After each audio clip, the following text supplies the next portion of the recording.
Hi guys, hello, another video for you. Some of you be thinking, deja vu, I've seen this before. You're absolutely right, I only did the video yesterday, but it's my fault because there was things that I just assumed everybody knew how to do. It's very simple and basic on computers. Apparently they don't.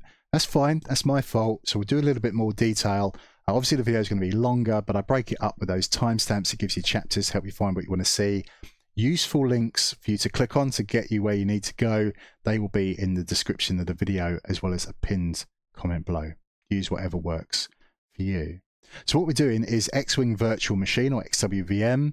Think of it as a free unofficial remaster of LucasArts X-Wing game from the 1990s, which I remember very fondly. I was a teenager back then, but it's been dragged kicking and screaming into the modern day to feel like a more recent release. So people have been working on this for a very, very long time, putting in a lot of work, and we've nagged them for God knows how long. We knew it was coming, and they've finally given up and they said, okay, we'll give you an alpha, an early access build that expect problems. If you find them, report them, but they feel it's in a good enough state for us to be able to try it out and enjoy it. Right, so for you to do that, I need to get you onto the web page to download the mod. Now the mod is technically free, however we do need to own the original X-Wing game.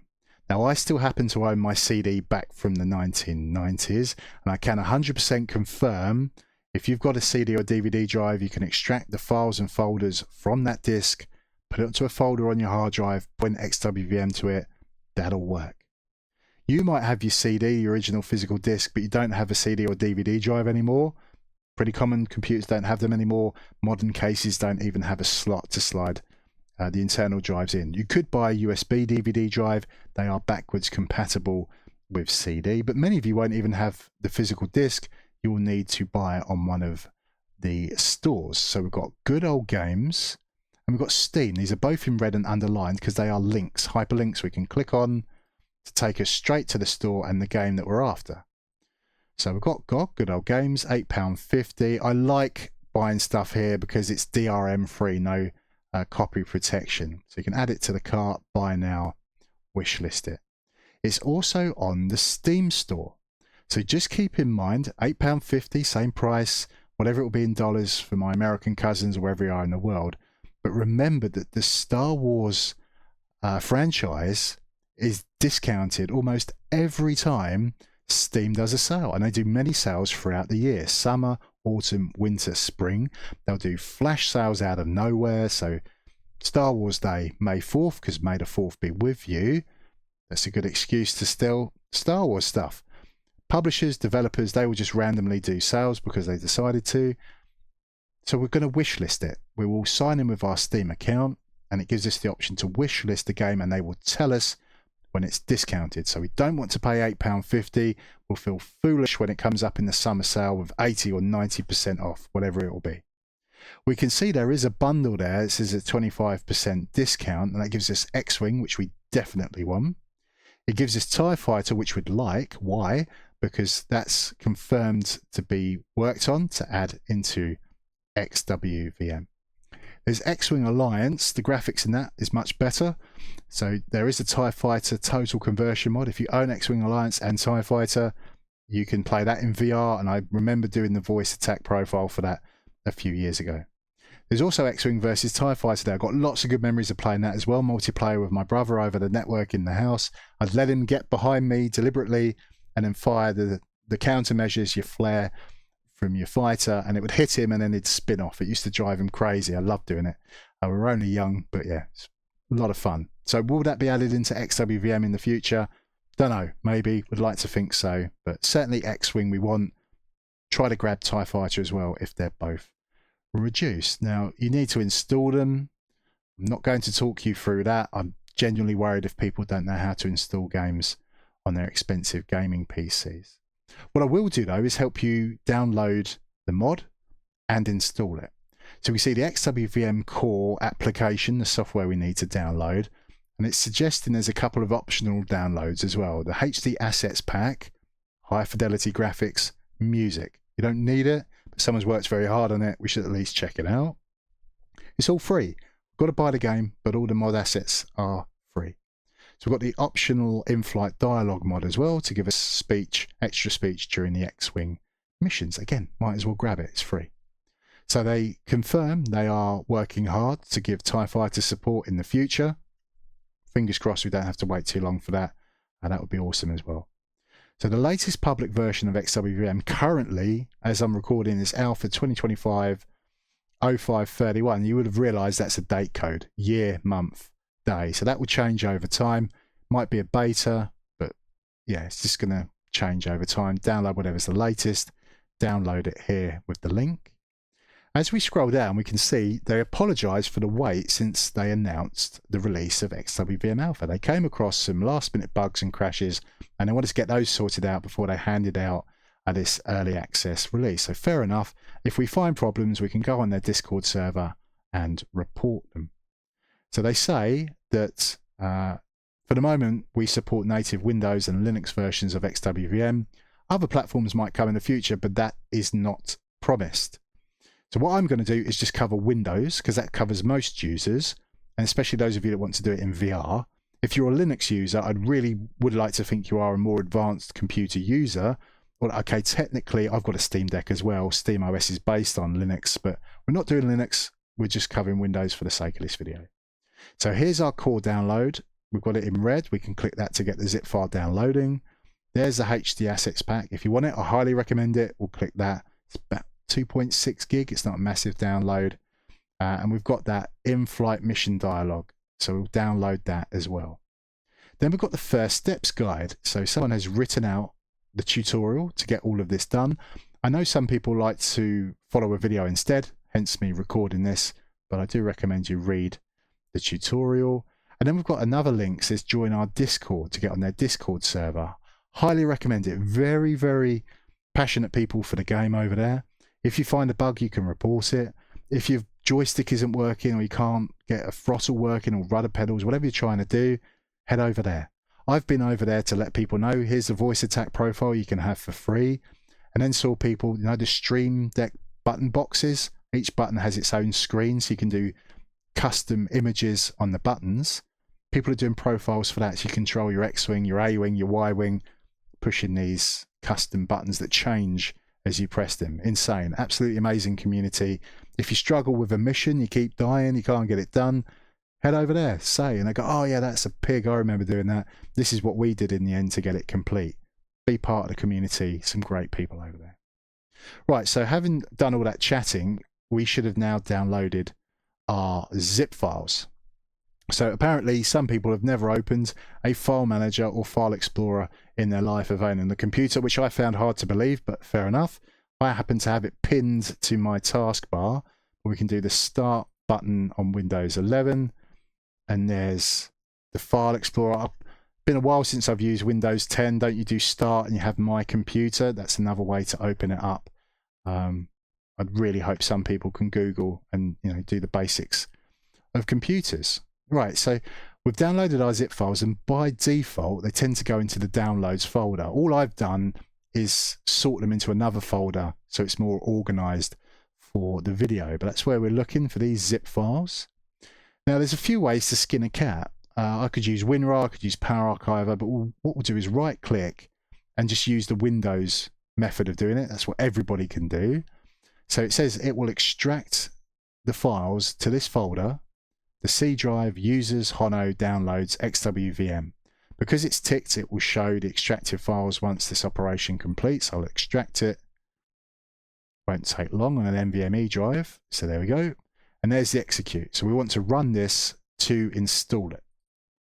It's given me a warning, Windows protected your PC. More info? Well, that's not really much more info at all. But I know this is what we call a false positive.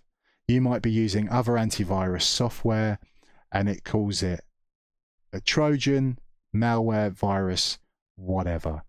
So I come across this very, very often. I do videos about open source software, which we can see the code for. Everybody can see the code for it. You can't hide anything malicious about it. And yet when you go to install it, someone will comment saying, oh, it's a virus.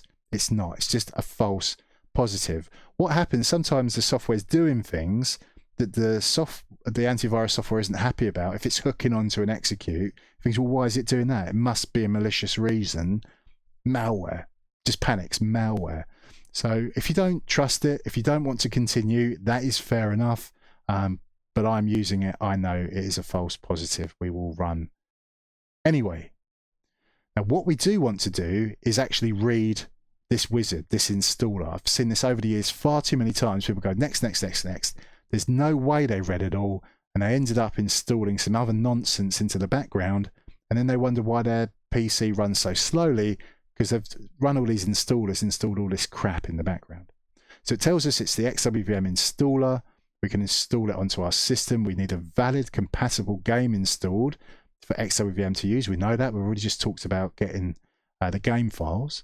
It says XWVM is an independent game engine and does not contain playable game assets. It's important they point that out so Disney can't sue them for copyright infringement.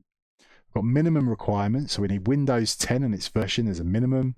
We've got the x64 CPU, so it covers many, many CPUs as long as they've got the SSE2 support. 8 gig of RAM on the system. Your graphics card needs to support DirectX 12 or Vulkan and have at least 2 gigabytes of VRAM as a minimum. And we need 3 gig of storage space on our drive. So pretty light requirements as far as computers go. So we can do next. And this is where it's going to be installed to. So you might only have one drive, which is your C drive. I've got multiple drives. I've got a G drive, which is an SSD just for games. I've got a V drive, which is an SSD dedicated for my VR games. I'm going to play this in VR. So it's going to my VR drive, VR games folder. I can browse. You can do it yourself. Choose where it gets installed to. It says 1.6 gig of free disk space is required. It's basically nothing. So click next, read through, click next, work your way through it. I'm going to cancel because I've obviously already done it, and it's basically self-explanatory. So let's close that down, and I can delete that folder. And we've got the HD assets, so do the same thing again. Extract it out, run the execute, ignore any warnings because we know it's a false positive. Get those extra assets installed. Now we come to the sidecars, those extra dialogue for the missions. So I'm going to extract this out with WinRAR just to do something different. So there we go. See how quick it is compared to Windows. There's my folder. We'll click on it. And we can see the install instructions in text. So I'll right click, you can open it, edit it in Notepad is the same thing, or I like to use Notepad++, but we'll just do the Windows option, we'll just open it. Here we go, and it says installation instructions. To install the sidecars in XWVM, the process is straightforward. Navigate to the XWVM user data directory. On Windows, this will generally be in the form of the C drive, the users folder, whatever your username is. For me, it's Hono, Appdata, roaming, XWVM. So yada, yada, yada, yada, yada. I'm just going to show you a much easier way of doing that. We go down to where the start button is. You see where the search is. So I'll click in there. I'm going to do Shift and 5. I want that % sign. Untype Appdata, all one word, and then I do the % sign again. Lo and behold, location C users on our Appdata, we will open that, and it will open up that location, and I'm looking for XWVM, which will be near the bottom, and there's that global sidecar. So here's the one we downloaded. We can drag that across, move it, overwrite. We can copy and paste and overwrite, whatever you're happy doing to get that installed. That's another way of doing it.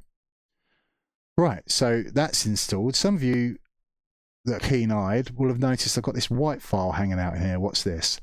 It's an ISO file. What's that? It is a digital copy of the physical CD-ROM. Some people do this. They don't want the discs to get scratched or damaged. They get put somewhere safe, and we keep a digital copy on the hard drive. So this ISO file, I can right-click on it. I can actually open it in WinRAR, and this is free software, although I do have a registered license for it because I use it so much. I can open in WinRAR. Here's all the files and folders that are on the CD-ROM. So if you don't have a CD-ROM but you happen to have the ISO file, you can get these files extracted out. So to Star Wars X-Wing Collector's CD-ROM and the year 1994, that'll extract it out to the folder. You can point XWVM to it and be able to play the game. There's other software that can do this, Power ISO, it goes on and on and on and on and on. Just to let you know, if you do have an ISO, you can do it without physically having the disk connected to a drive. Right, so that's installed. How do we load it? Well, you should know where you installed it to. I told you I was going to do my V drive, and it was my VR games. So XWing is those ISO files that I extracted out. XWVM is where I've installed the mod, and there's XWVM execute. That's what we would run to play the game. Now what I like to do, I'm going to click on that once and right click and pin it to my start menu. Why am I doing this? Well, I've got the VR headset and I like to do virtual desktop with it. So once I put the headset on, use my controllers to open virtual desktop, it connects to my PC and I'll see the Windows desktop in the VR headset. So with my VR controllers, I can head down to the start menu, scroll down to where it says XWVM and click that, point and click with my controllers, and it's going to load up the mod and I can enjoy it in VR. If you're just going to do it on a flat screen, it's just another easy way to load it up. So that's how we do that. So we'll close that down and we'll go into the XWVM menu again. So you can see I've got multiple versions of the game added. We'll explain why a little bit later. We can see we can start a game and there's add game. I know some of the options are hidden by my face, but we want to do the add game option. So if you've installed it through GOG or you've installed it through Steam, it should find these folders automatically for you. If it doesn't, again, you should know where you installed it to. You can help it out. If I go up a level, so my V drive, VR games, XWing I said was those files from the ISO image. It's all in green. We can add it as a game. So I've got my GOG folder that it was using. So yeah, it's as long as it's in green, we can add these versions of the game. So this first one is from my copy, the physical disk. These other three are from GOG. We've got the floppy disk version from 1993. Let's click on that, do game information, and you can see what you get with it. You get the DOS-93 models, you get the DOS cutscenes, you get the ad-lib, the Roland and General MIDI soundtracks. What you don't get the 98 OPT models. So for Windows, they actually did significantly improve the graphics, the textures. The DOS version looks like garbage by today's standards. The 98 models are definitely better. You don't get the Windows cutscenes, and you won't even get any voiced mission briefings. So why did I add it? Because you actually get an achievement. This is where it all started. That was the first release in 1993 on floppy disk. Then we've got 94, which is the version that I had the disk for. So what do we get with that? We get the DOS-94 models, the DOS cutscenes, ad-lib, and the General MIDI soundtrack.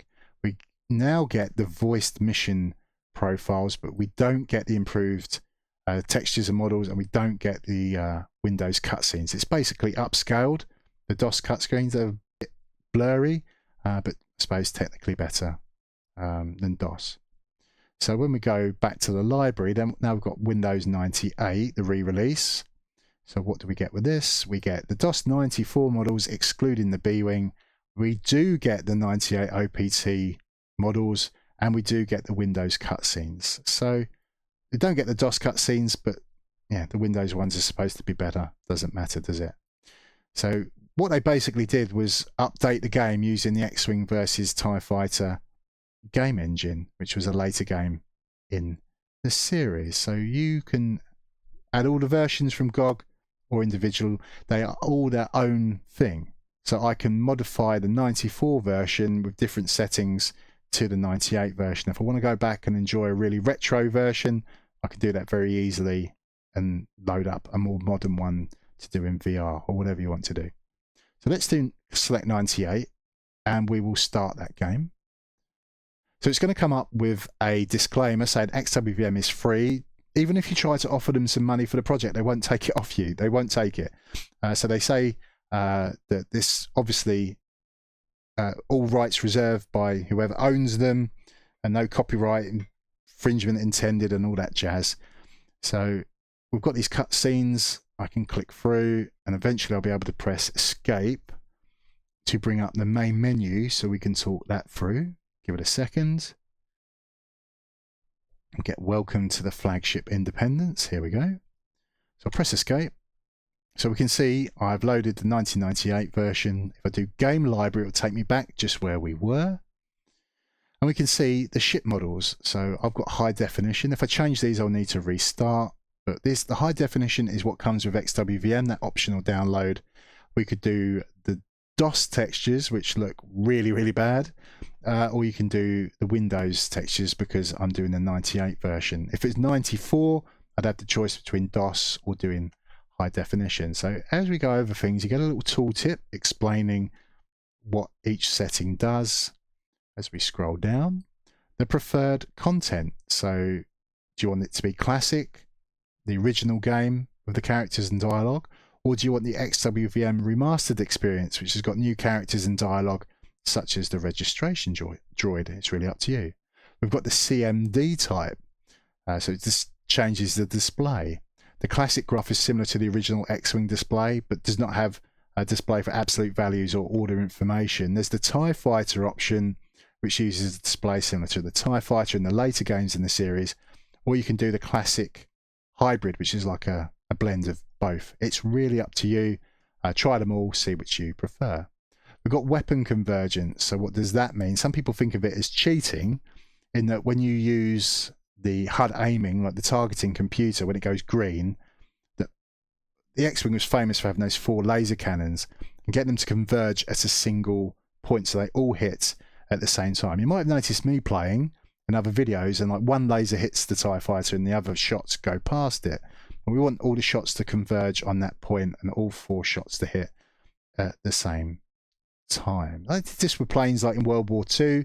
So you ideally wanted your target to be whatever it is, like 500 meters or more out in front of you, because that's where the guns are aiming. At 500 meters, everything is hitting that point, or however far it is, 1,000 meters, whatever it is, all those bullets hammer that point. That's convergence. So some people think it's cheating. I don't. If you want to make it more challenging, that's up to you. We've got all these other settings we can tweak around with. So there's things that they do consider to absolutely be cheating. Disabling collisions. You can have unlimited weapons. You'll never run out of missiles or torpedoes. Invulnerability, so you can't be destroyed. Unlocking the armory, so you can make changes to the ship, your loadouts. We've got extra difficulty settings as well. As if the game isn't challenging enough, you can make it harder. So this balanced laser shield energy transfer rate. Back in the day, we quickly realized that recharging lasers happened much faster than shields. It was all a matter of balancing things. If you put power to recharge lasers and you put power into recharging shields, you'd travel slower. So it was actually made more sense not to recharge shields, recharge your lasers. That laser bank, once that battery is full, you can discharge it to boost your shields. And then your lasers, because they recharge quicker than the shields, it's just better to do it that way. If you don't want that to happen anymore, you consider that to be cheating, you can change these options around. Tick what you want to do to make it more challenging if you want to. Let's do the audio and language options. Obviously, if you want to do this on YouTube and do gameplay, if you play the music, you're going to get flagged pretty quickly for copyright. So you can turn the music off, but still have all the other sound effects and the engine noises and the voices going. Audio ducking basically means it'll automatically lower the volume of sound effects to help you hear voices. So music and engines and sound effects get quieter so you can hear what's being said. You can do your speaker setup. I happen to have a 5.1.2 Dolby Atmos setup, so speakers above me and around me. If you've got headphones, it's stereo. Maybe you've got quad speakers. Surround 5.1 is surround, but the 0.1 is a subwoofer, which is dedicated to produce bass frequencies, that rumbling. So subtitles, everybody should know what they are in the language. We've got our music source. So I'm checking out the remastered music. Someone's put a lot of effort into it. I think we should at least hear it the once. But if you want to go back to the retro stuff, we've got the real-time synthesis or CD audio track files that are included on the CDs. We have display and video. So you can set the resolution to your native screen resolution. We've got different stuff. Maybe you've got a 1080p screen that can do 240 hertz, so up to 240 frames per second. Maybe you've got a 1440p panel that only does 60 or 70 hertz, so about 70 frames per second. We could do it full screen. We could do exclusive full screen mode, which you want to enable if you're using adaptive refresh rates. VSync, whether you want that on or off. Dynamic resolution, this is all explained in the tooltip, so I shouldn't, if I explain everything, this is going to be a very, very long video. We can limit the frame rate. Why is this helpful? It's only available when VSync is off, but you might have noticed your graphics card makes a weird whining noise sometimes. It's called coil whine. It can get excessively bad if your graphics card is pushing out like 2000 or 3000 frames per second, which it might be able to do if you're just on a game's menu screen. So if we limit the frame rate, it won't be able to do that. It will top out at whatever we set it, 90 frames per second. So just to let you know, coil whine is a thing. It can be very, very irritating. There are ways to mitigate it. So we've got all kinds of quality settings we can tinker around with. Now, your PC could be better than mine. It could be worse than mine. You'll just have to see what looks good to you and monitor the performance, see how things go. So that's our settings and the brightness. Now we've got the camera options. So some people wanted to know how to do it in VR. It's all through this camera mode. We've got normal, so it's just flat screen. There's track IR. So if you move your head in the real world, there's these infrared sensors that get picked up, and then it can move your view in game. Another way to do it is with open track. I've done a video on this and it's free provided you've got a webcam. It's going to follow what your face is doing. I'll link that video. That's a side note. You can watch that separately. The only thing to keep in mind is that you look that much over to change your view, but you've got to look back again with your eyes. So I actually much prefer to do it in virtual reality. We'll select that. And when we come back again, so when I click XWVM, it will load into virtual reality for me in my headset once I've got the camera mode set. So we can do a custom field of view. The Panini projection, that will explain what that is in the tips. So we've got all of this stuff to play around with. Let's talk about the controls. I will just quickly talk about the VR gaze cursor as I mentioned VR. So what will happen with your headset on, there'll be like a white dot, which is a crosshair, the center of your gaze. And when you're using like a gamepad, wherever I'm looking, I can push the A button to go through a door or make a selection. You're not having to use a mouse or your VR controllers. You can do it with your controller, your joystick, whatever. That's what the VR gaze option is. So we can go into game controls and we can remap the game options. So you can see it says no controller, none, there's nothing assigned. So let me just turn on my gamepad.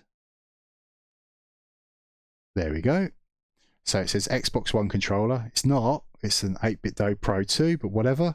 It's found it. I do have a joystick and I do have a throttle and I do have rod pedals. It's also known as a HOTAS, hand on throttle and stick. That's an option as well. You can calibrate them and you can see we can assign the controllers and assign controls to each controller. We've got the actions down the left side and they are all divided out into categories to help you find what you want to get done. What you need to press on the keyboard to get that done, what you need to press on the mouse to get that done, and what's bound to the controller. So you can change these, add things around. So to give you an example, as I scroll down, there we go. So cycle laser power settings, reverse it. Cycle shield power settings, reverse that. Cycle beam power settings, reverse that. None of these were bound by default. I've done this, Control and F9, Control and F10, Control and F8, because there wasn't a conflict with anything else. This matters because I've done it on my voice attack profile. Currently there's a bug and this doesn't work. So you can put power into shields or into laser, into beam. But if you want to go back the other way, it beeps, it pushes the button on the dashboard, but it doesn't actually work. If you start changing any of these keyboard binds, that is also going to affect my voice attack profile. How does it work? It's listening for a phrase, And when it recognizes it, like deflectors double front, it's going to push the keyboard key I've told it to press. And if you've changed it, then it's obviously going to work or do something different you're not expecting. Another thing I want to look for is the radial menu, which I'm super happy they added in. So what you can do is with your controller, hold down a button, and it's like bringing up a clock face. So like 12 o'clock is one option, 1 o'clock is another. You might have played the Doom games, they do that wheel so you can quickly select your weapons. Similar thing, so I can go to say, whatever it is, 3 o'clock is the wingman commands, opens up another menu. So then it will be, you know, attack my target is 1 o'clock, cover me is 2 o'clock, evade is 3 o'clock, go home is 4 o'clock, wait there's 5 o'clock, and so on. You just quickly select things using the controller. I prefer to do it through my voice with voice attack. I feel it's quicker, it's more immersive, it's just, yeah, it's just cooler. But whatever you want to do, this is the control options. You can see what you need to press to get things done. So then we've got achievements. Oh, well, let's quickly talk about the hyperspace throttle mode. I don't use it, but I like that they've added it in. It says punch it. So that is literally the command, voice command I use to activate the hyperspace drive, or say, you know, engage hyperdrive.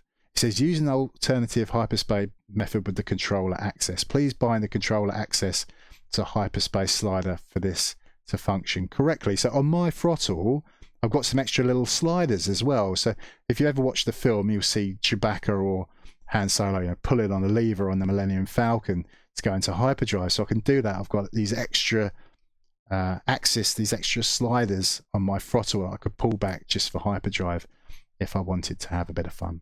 So whatever you want to do, the controls are there for you to tinker with.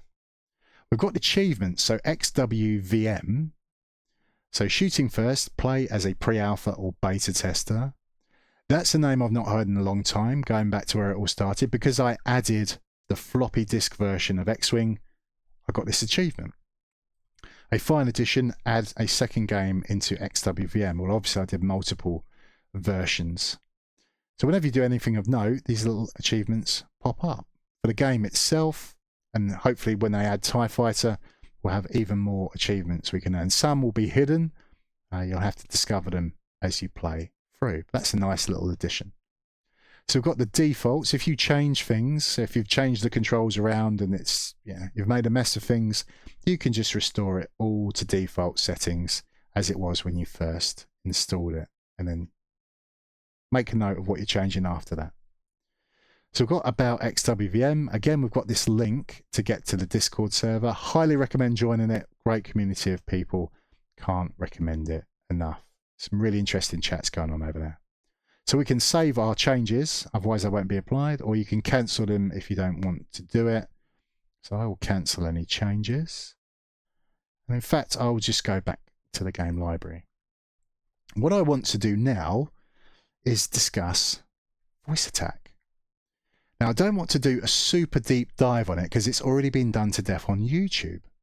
But I do want to get you set up using my profile, and I'll just give you some general tips. So I'll give you a link to their website. You can download it, buy it from there. You can get it on the Steam store. I've had this for a very, very long time. This is version 1, and now I have a version 2 on the Steam store. So what we will do is open up this spanner. I'll give you some tips. So the better your microphone is, the better it will understand you. You can also do the Windows speech recognition training. You feel like a bit of an idiot talking to yourself, but it tells you to repeat these phrases and read things out. It just helps it learn how you speak. And the more you do it, the better it will be. In these options, we can have voice attack start automatically when we start our computer, when Windows loads. We can have a certain profile always load when voice attack opens. I use voice attack with actually quite a few games, quite a lot of software, so I don't bother with that feature. But you see, we can tick it, start, launch with Windows, whatever you want to do. So we've got the recognition. What I want to make sure is that voice attack is using the microphone I want it to use. This is an Antlion mod mic. It's not actually part of the headset. This is connected with a magnet. This is wireless. It's a good mic. It costs about £100 or more. What I don't want voice attack to be using is the microphone in my webcam over there on top of my screen, or if there's one built into my headset, or there's one on my desk that's better than my headset. I want to make sure whichever the best microphone I have is selected and being used. That obviously makes sense. So we've got the hotkeys. What people didn't realize, I actually went onto the Discord server and people said, oh yeah, I tried using voice attack, but it just kept going wrong when I was doing my live streams on Twitch or YouTube. But what I didn't realize is they can actually turn it on and off with a recognition global hotkey on the keyboard, or you can do it with a mouse click. So you can do it with a middle mouse button press, or I've got a back button on my gaming mouse, or a forward button, or you can do it with a joystick. You can do like push to talk. For voice attack, hold the button down, give your command, let go of the button, and it stops listening. You obviously don't want to accidentally eject or have something happen which you don't intend to, because you're talking to someone else in the room or you're talking to someone else online. So that gives us the option to toggle voice attack on or off.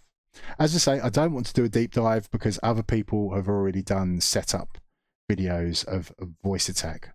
What I will do, giving you this link to download my voice attack profile, which you can have for free, change it, make it your own. So download it, it's only 17 kilobytes. We need to import it into voice attack.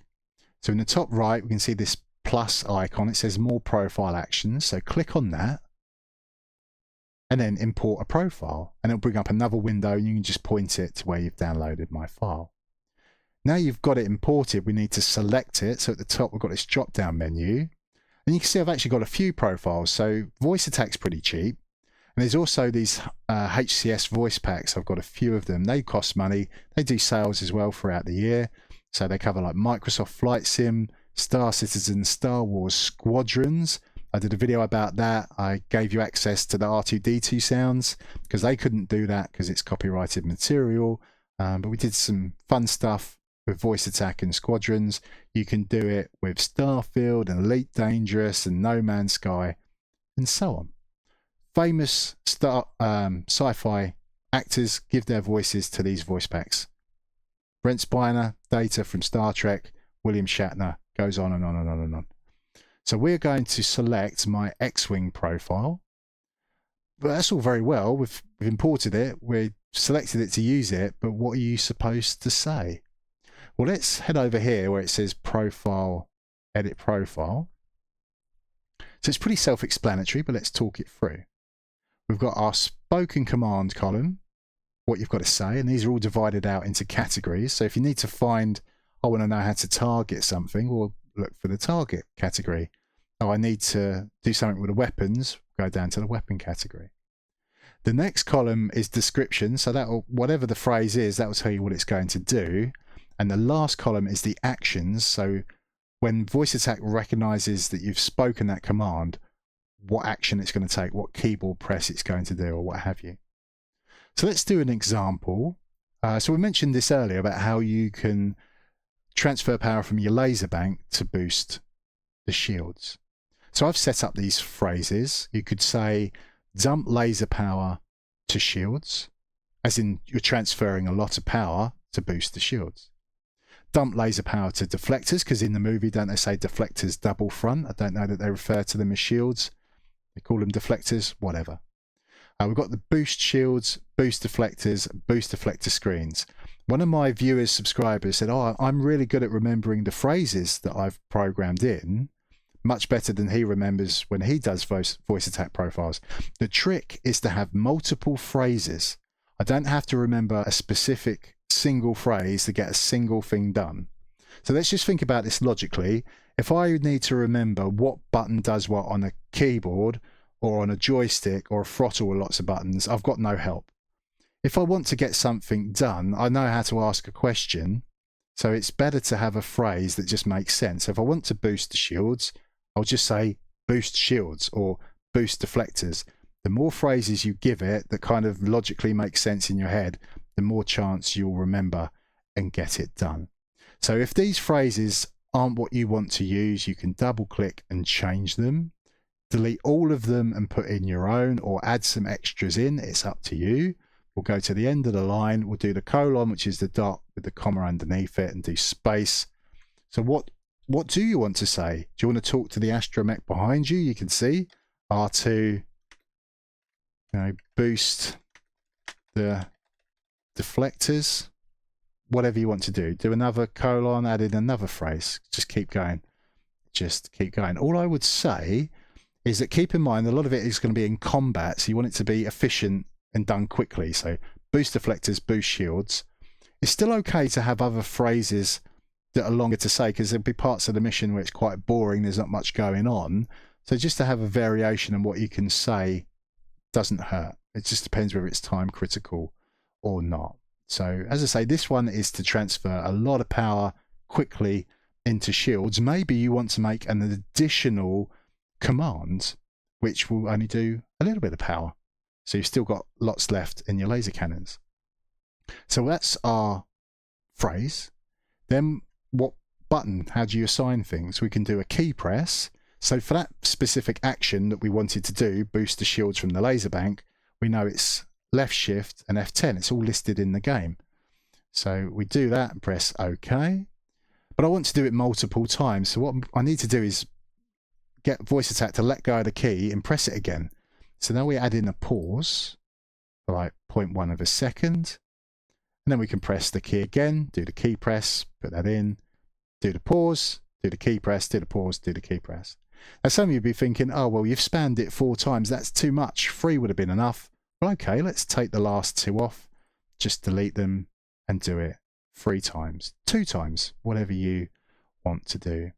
So below that, you can see we've got the description. So that's what will be in that column. Boost shields with a lot of power from the laser banks. So then do another one. It says boost shields with some power from the laser banks, and do another one that boosts shields with a small amount of power from the laser banks. You can have different phrases. Whatever you want to say. R2, nudge some power into the shields. Whatever you want to do.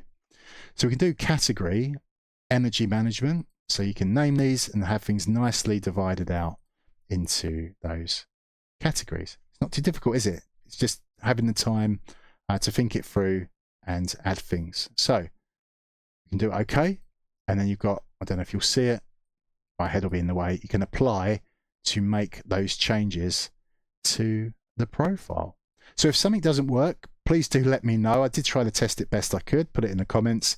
If you're making changes or making your own profiles, let me know like your favorite things to say.